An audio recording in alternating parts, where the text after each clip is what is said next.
You're most welcome. This is Kiswahili Tips.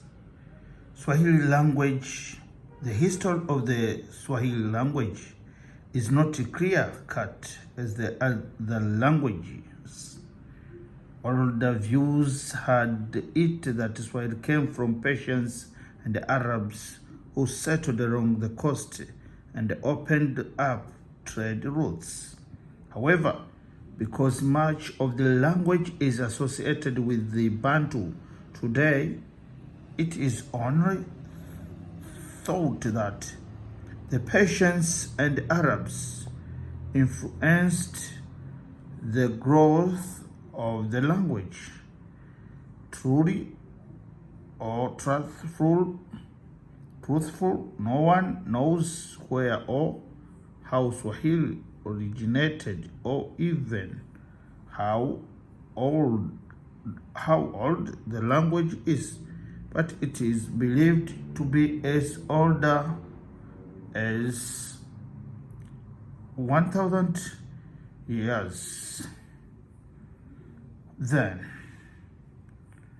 while Swahili is largely spoken by the people of the East African coast, it was also at one point spoken in South Africa, United Arab Emirates, Central Africa, and Western Africa.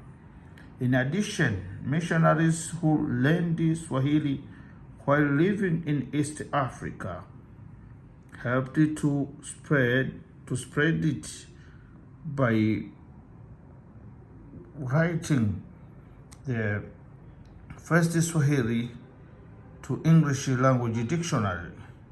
Today, Swahili is largely spoken in East Africa and it is considered a national language in Tanzania, Kenya, Democratic Republic of Congo, and at one time in Uganda.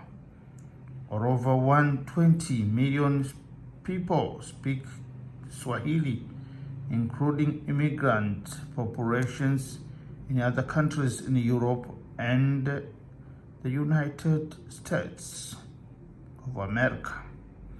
Many people who choose to learn how to speak Swahili start by taking an online course like this, Kiswahili Tips, the channel which you're watching.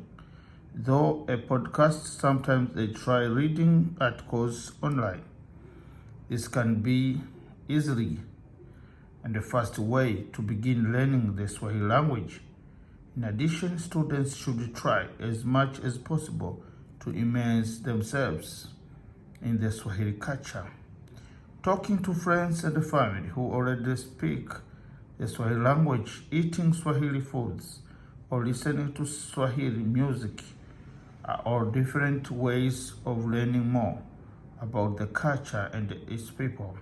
And sometimes you may watch videos, movies from Swahili people or who are speaking Swahili.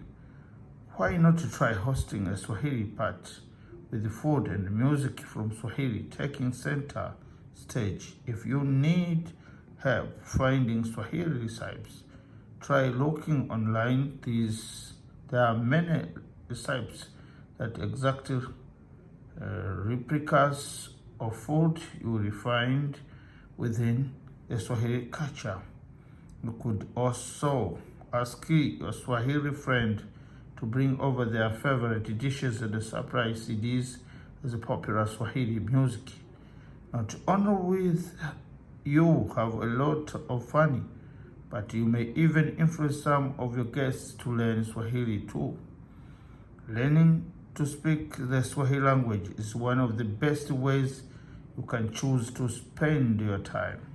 Instead of watching endless TV or reading another boring magazine, you can have fun with your friends, learn about another culture and its history, and become multilingual at the same time.